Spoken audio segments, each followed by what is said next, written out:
Have you ever wondered what truly makes a retail giant tick?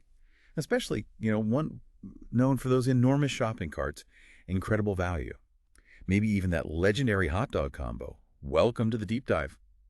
Today, we're pulling back the curtain on Costco. You sent us their 2024 annual report, their detailed Form 10K, and yeah, we're going to unpack it together. Our mission for this deep dive is pretty simple. Just extract the most important nuggets of knowledge, the key insights from this, let's face it, dense document. We'll look at Costco's unique business model, break down their financials, see how they create value for shareholders, and, well, ultimately what it all means for their future. Get ready for some surprising facts and maybe some aha moments, all without the usual information overload.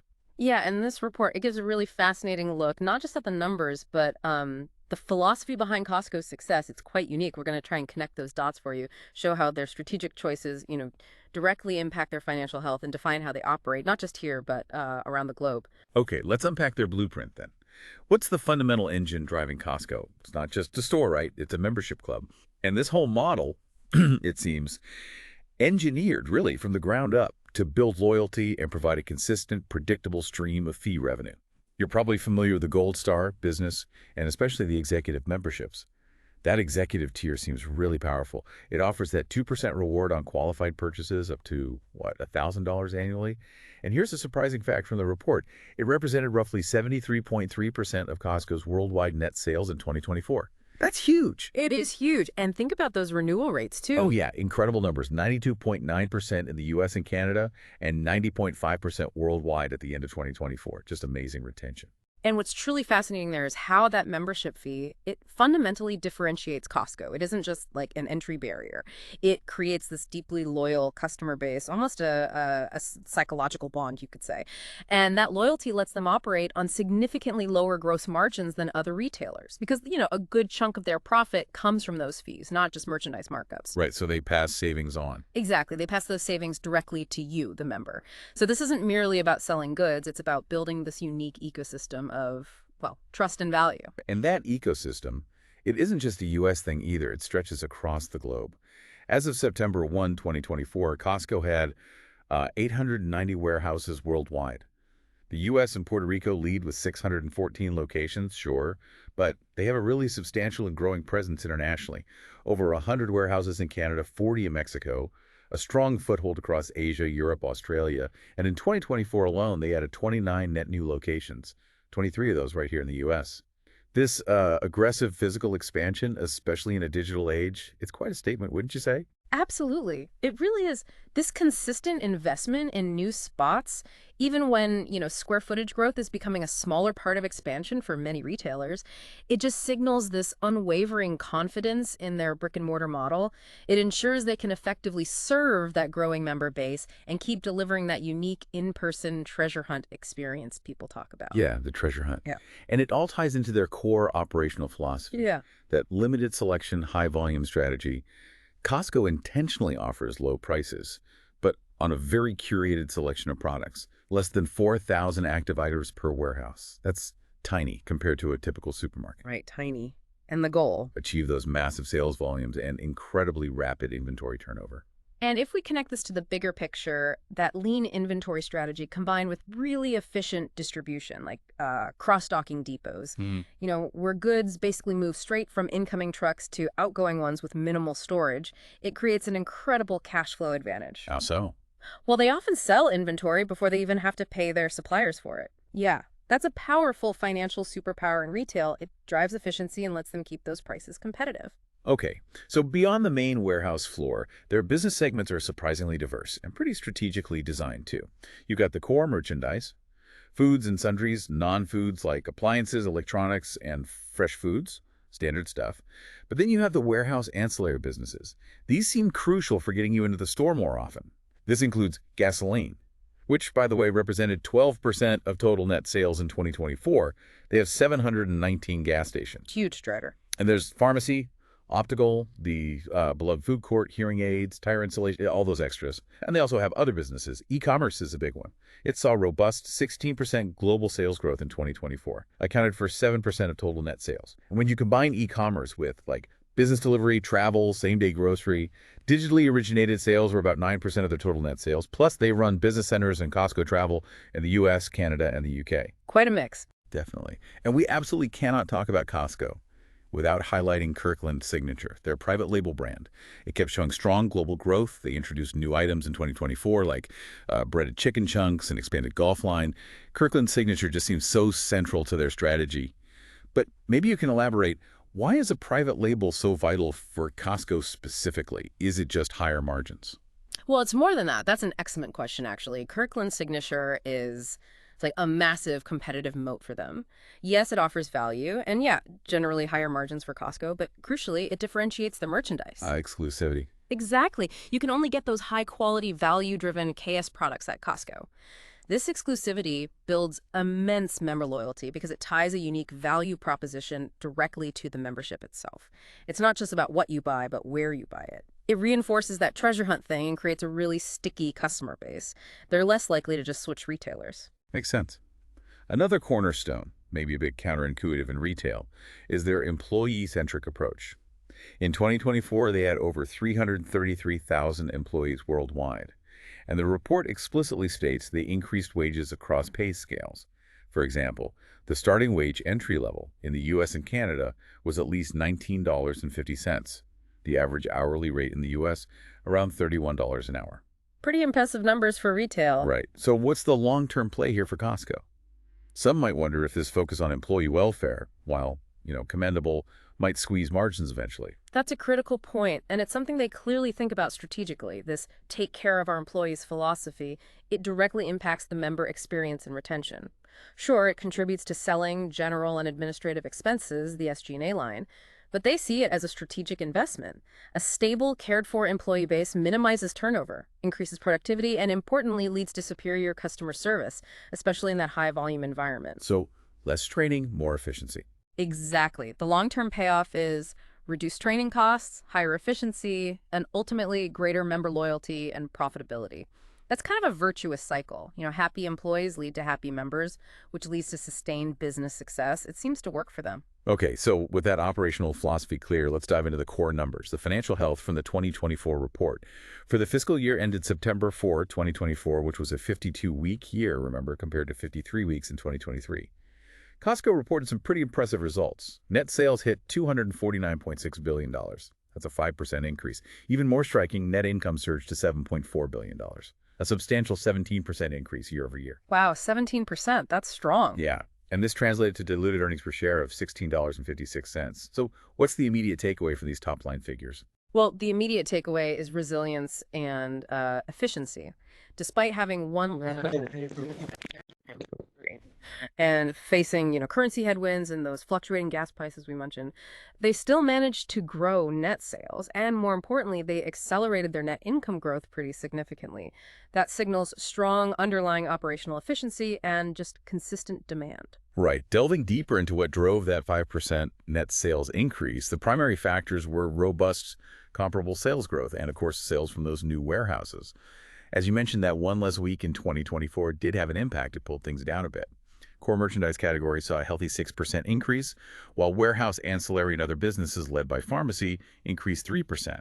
Interestingly, while gasoline volume increased 1%, those lower prices actually negatively impacted net sales by about $917 million.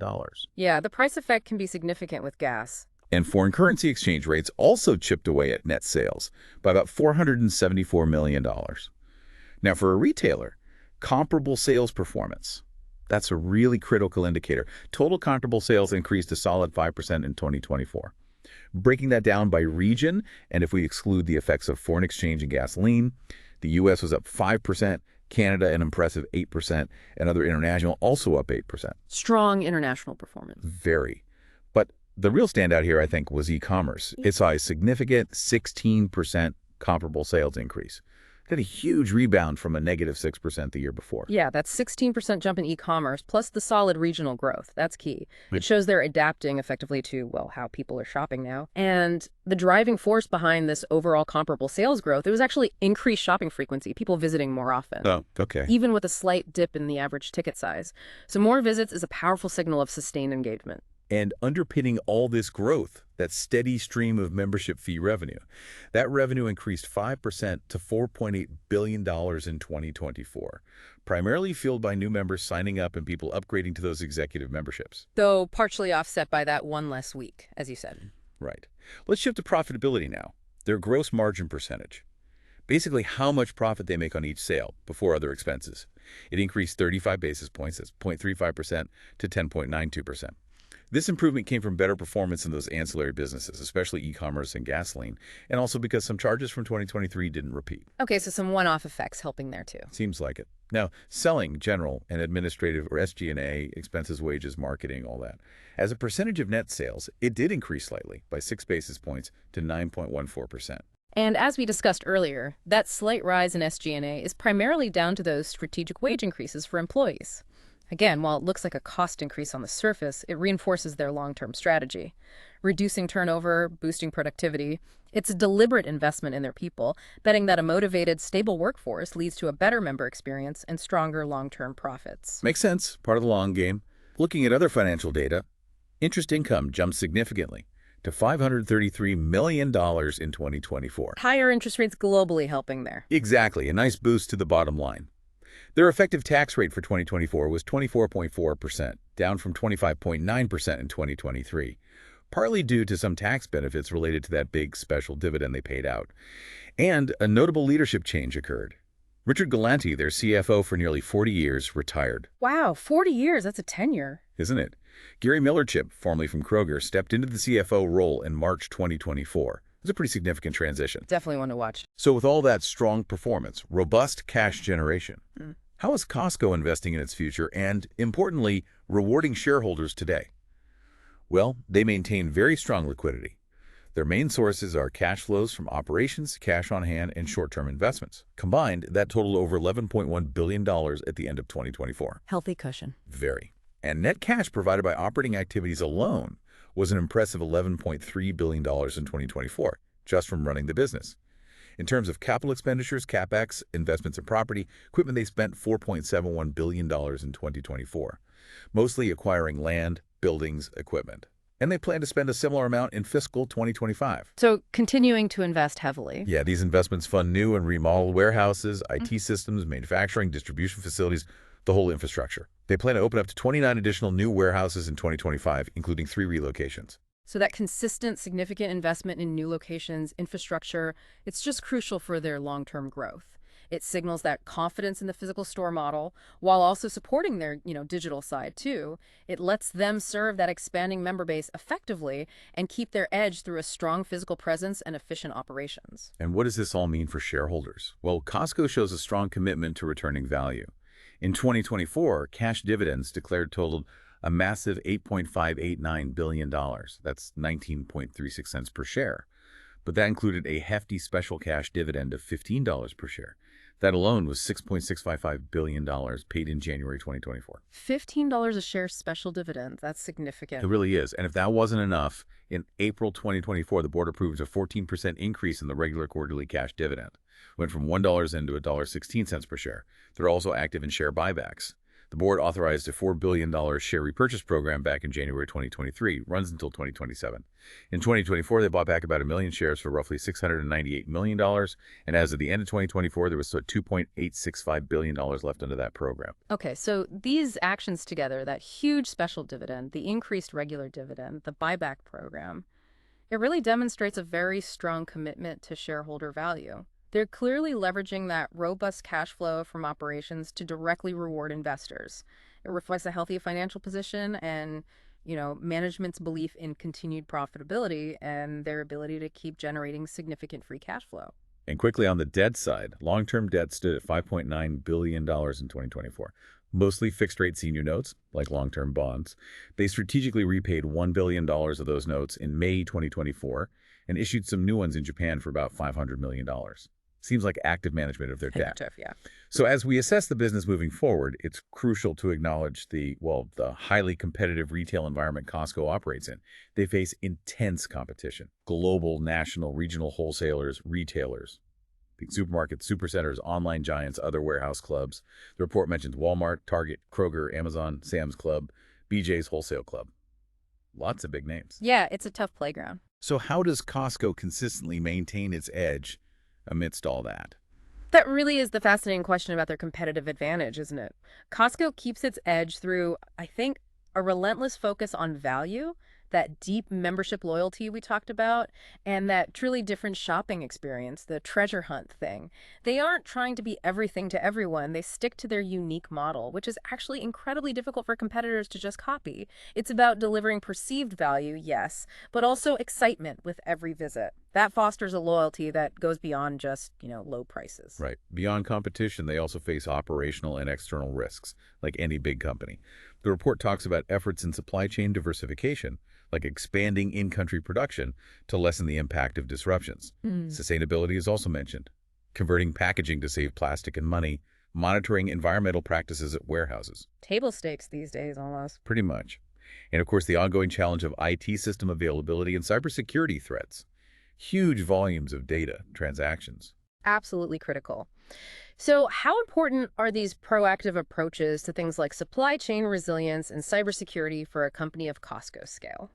Oh, in today's complex global economy, these aren't just nice-to-haves or compliance boxes to tick. They are absolutely fundamental to long-term business viability. A robust supply chain ensures they have the products on the shelves, which is vital for their high-volume model. Consistency is key. And strong cybersecurity, non-negotiable.